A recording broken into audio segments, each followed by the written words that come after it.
Assalomu alaykum hurmatli ommaviy axborot vositalari vakillari. Bugun Samarqand viloyatida transport sohasiga bag'ishlangan Milliy sanoat zanjiri ko'rgazmasining birinchi kuni yakunlandi. Ko'rgazmaning asosiy maqsadi mahalliy ishlab chiqaruvchilarni yirik davlat buyurtmachilari bilan bevosita bog'lash, sanoat kooperatsiyasini kengaytirish hamda yangi mahalliylashtirish loyihalarini shakllantirishdan iborat. Ko'rgazmada 2000 dan ziyod mahsulot va texnologik yechimlar namoyish etildi. Birinchi kun yakunlariga ko'ra, ko'rgazmada 80 dan ortiq korxona ishtirok etdi. Shuningdek, ko'rgazmaga 1200 nafardan ortiq ishtirokchilar tashrif buyurdi. 50 dan ortiq B2B va B2G uchrashuvlari o'tkazildi.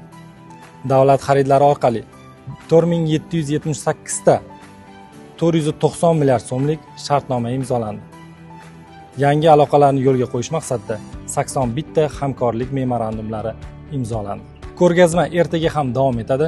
Ikkinchi kun davomida hamkorlik memorandumlari va shartnomalarni imzolash, yangi ishlab chiqarish loyihalari bo'yicha muzokaralar hamda amaliy uchrashuvlar davom ettiriladi.